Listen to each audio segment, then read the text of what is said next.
Hello, I am Michael Schumpp. I am the Associate Director of International Programs at the Leather and Hide Council of America. And I wanted to take a moment to thank APLF for organizing the show and for providing an opportunity for me to be able to communicate with stakeholders across the globe during this pandemic. I'm sorry I couldn't be there live while you were actually doing this event, but I appreciate again this opportunity, and I hope that all of you are doing well, staying safe and healthy during this time. So to start with the presentation, a little bit about the Leather and Hide Council of America for those who don't know.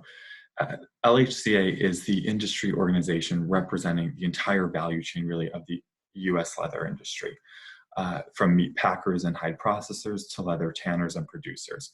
And it was formed after a merger of the two principal leather industry organizations within the US Hide, Skin, and Leather Association and the Leather Industries of America. That merger went into effect January 1st of last year, 2020, but really both organizations have a history dating back more than a century. And we provide expert trade, regulatory, policy guidance for our members, as well as advocating on their behalf, both in the US and around the world. I thought I would start off this presentation with a brief overview about our industry, and in particular, some cattle inventory data. So as you'll see here on the slide, cattle inventory over the last few years has remained relatively stable, between like the 90 to 95, but mostly hovering around the 94 million head per year total, with about 33 million head slaughtered annually. I would say, again, over the last few years. The US, if you're looking ahead to this year, the first quarter, second quarter, the US has a pretty large inventory of cattle still in place, but we expect there to be a contraction as the year progresses in the cattle herd. A similar story to the previous slide. This is just showing cattle on feed at the beginning of each month of this year, and 2020 numbers follow closely with 2019 figures and are above the average for the past few years, but you'll notice a dip in April and May, the spring of 2020, and that was mainly due to the impact of COVID-19. The decrease then led to a rebound later on in the year as slaughter and processing operations resumed. And so to talk a little bit more about what I alluded to in the first slide about that dip, which again you'll see here in cattle slaughter, the COVID-19 did have an impact on beef packing capacity in the spring. About a fifth to a quarter of capacity was curtailed at that period of time. But then the former President Trump issued an executive order declaring meat plants essential. And so the plants had to then comply with certain agency guidelines in the US, Public Health Agency, the Department of Agriculture, Department of Labor guidelines for worker safety. And the packing industry did invest $1 billion+ in acquiring PPE, ensuring that there was changes to the structure of the plants, putting dividers in place, distancing, taking temperatures of employees, of plant employees, to really ensure that there was not going to be these massive outbreaks that we saw in April and May, so that slaughter could continue and processing could continue. Since then, since all of these protocols were put in place, the capacity has really returned to almost 100%, basically normal, and we don't really expect any future interruptions. And this brings us to the next critical point that we always like to underscore, that leather is a byproduct of food production. It is a byproduct of the meat and dairy industry, contrary to some claims that you might hear that production decisions are being driven because of the price of hide or the resulting leather. And we just know that's not true. If you look at just this one snapshot that I have here on the screen, you'll notice that the hide is actually 2.75% of the total value of the steer, but that ranged this year as low as 1% to about 3% of that total value of the animal. In years past, it's ranged from about 6 to 8%, but we've seen a decline again over the last few years. You'll also notice the number on the bottom, that 9% is the total value of the byproduct of the animal. And again, typically that byproduct ranges from 8 to 10%, with the hide around 50% of that value. Right now, it's about 30% of the byproduct value, but again, that range this year as low as 15% to about 30% as you're seeing now. So all of this is to say that purchasing and production practices are not occurring because of the value of the hide. Animals are not being harvested for their hides alone. It's really for the meat and dairy that they produce.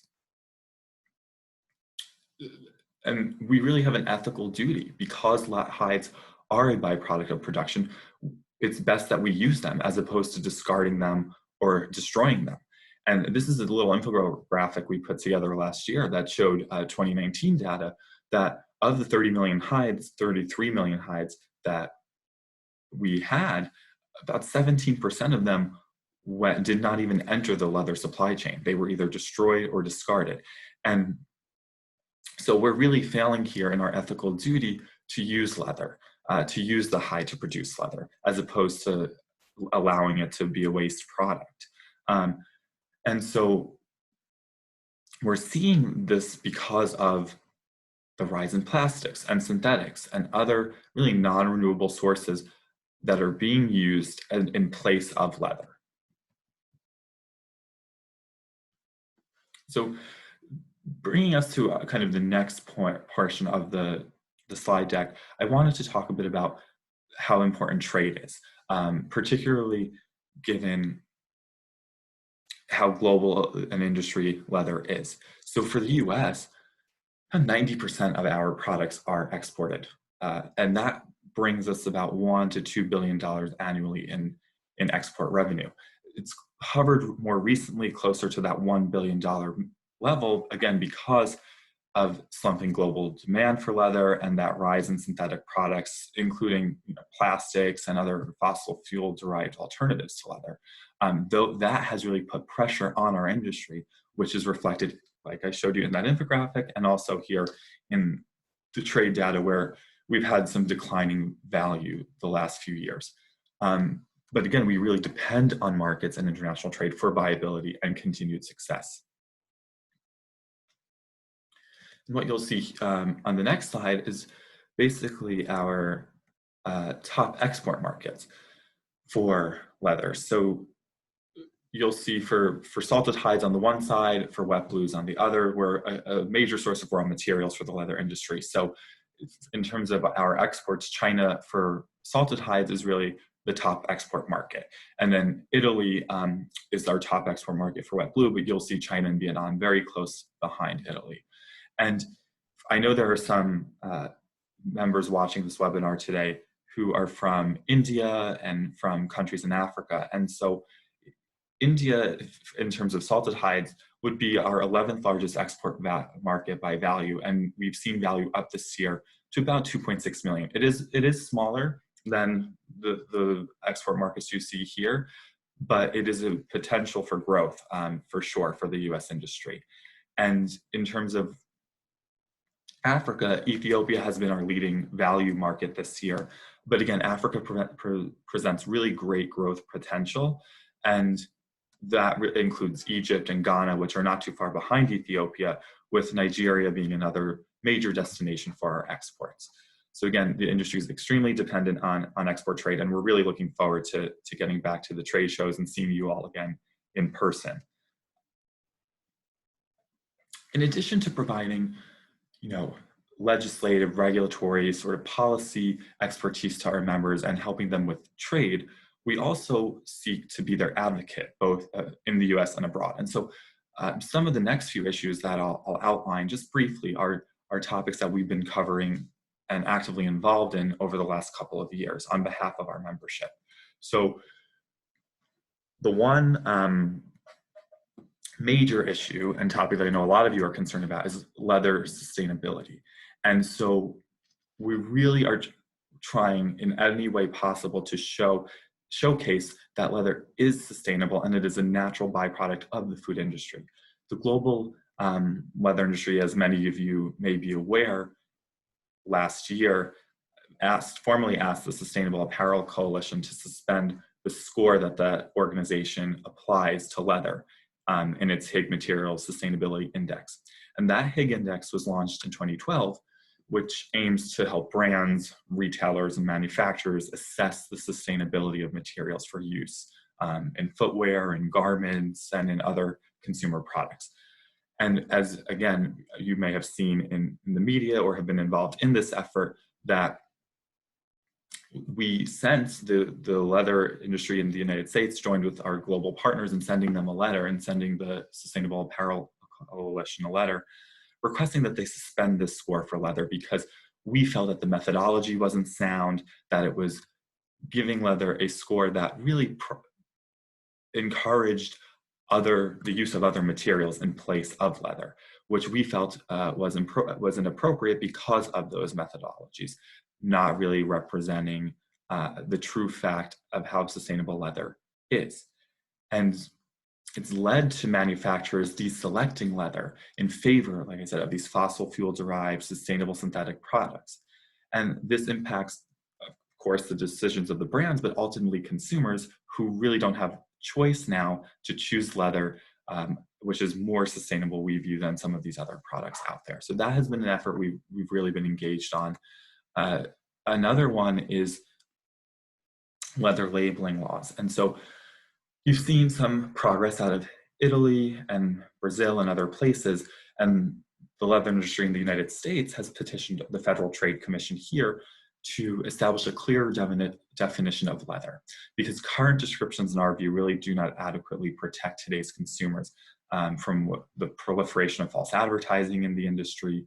And so if brands really want to capitalize on, or other, makers of other goods want to capitalize on leather's well-earned reputation as a durable material, then they shouldn't be allowed to just use the term leather if it's not actually leather. They should then just produce leather. So our goal is to define leather as a material really that comes from the hide or skin of an animal, so that you can't have terms like vegan leather or other types of leather when they're not actually produced in that way. So that is another effort we are really engaged on. And then some of you outside the United States may not be as familiar about this, but there's something in the state of California known as Proposition 65, which is a warning label that is put on products that are known to the state to cause cancer, birth defects, or other reproductive harm. And so we have been involved in ongoing Proposition 65 litigation there to show that the levels of chromium in leather gloves and footwear and other leather products don't rise to the level of concern, that they do not really warrant a label like this. And so we're currently in a phase where we're conducting some exposure assessments and collecting some data, but that's really, we're working to push against this type of label on leather products, because we really do not think that the exposure that someone has to leather will put them at any risk that should warrant this type of warning. And finally, I just wanted to briefly highlight some of the exciting news around our promotion campaigns and global marketing activities, because this is another area where we've been really working hard to dispel the myths about leather and to promote leather to a global consumer base. So our campaign that we launched earlier last year is the Real Leather Stay Different campaign. And that campaign is a global effort that seeks to really position leather as a durable, sustainable, slow fashion material, because there's this whole, push and pull with slow fashion and versus fast fashion, and we view leather as that sustainable alternative that lasts for years and years and years if taken care of properly. So the future of fashion, in our view, is leather. And we are now on more than 9 channels, and we have a website as well.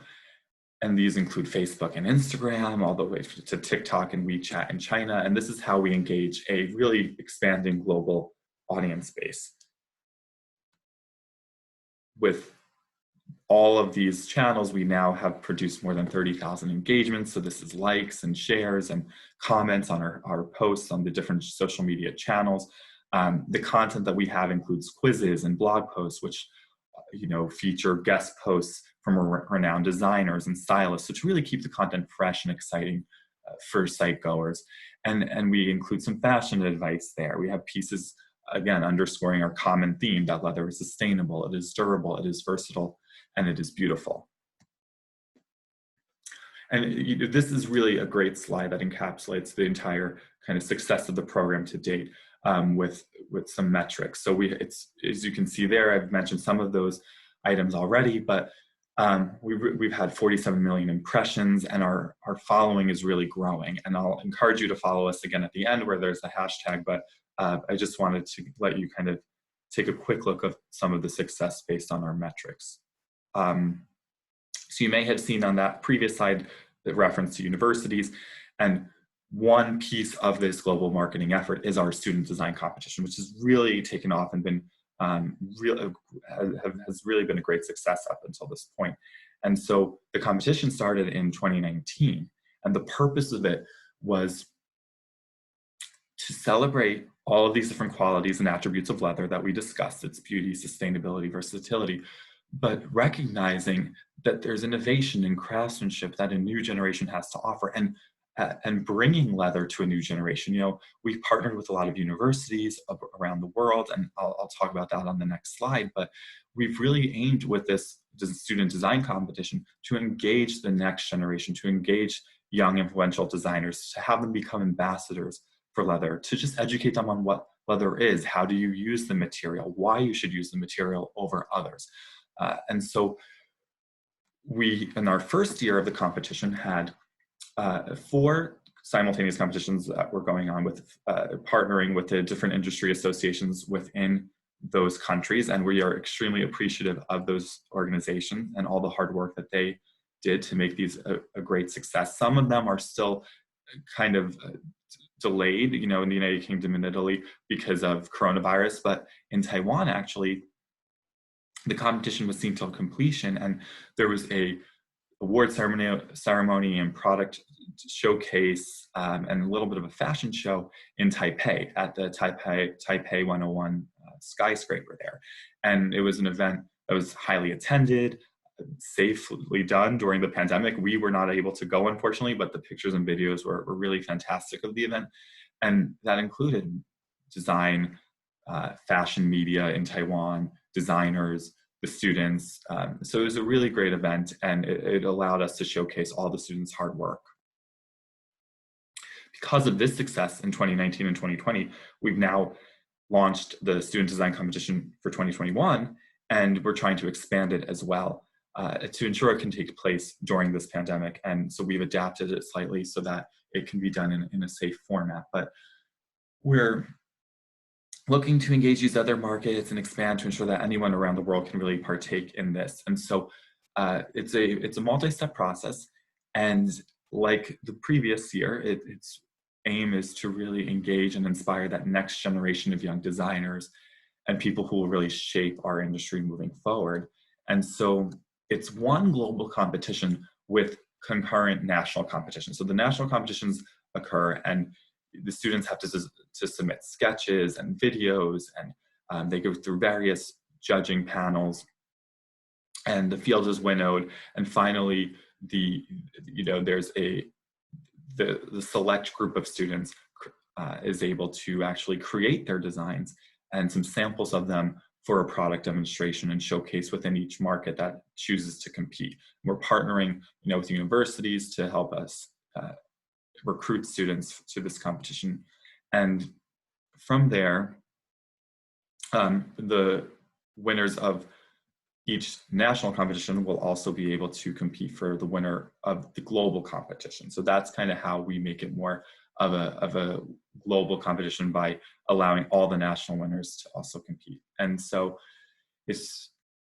we've already received last year thousands of entries for that. And so we're looking at receiving several more thousand this year as well, and are excited to kick that off in the new year, with the ultimate prize being a spread in Roller Coaster magazine, with the national winners and international competition winner being awarded that, as well as a write-up in the sister magazine, Wonderland, and we're again partnering here with Arts Thread. So this is going to be a great competition and another way to really help the entire global leather industry by showing how real leather, as opposed to any of these synthetics, these plastics, that real leather is the material of choice for our industry moving forward, for the fashion industry in particular moving forward. So that is the overview that I had for you today. Again, it's really been a great opportunity to present to you. Again, sorry I could not be there in person, but if you have any questions, please feel free to email me. My email is right there on the screen, michael@usleather.org, and follow us using the hashtag #ChooseRealLeather on our social media. Again, thank you so much. It's really been a pleasure.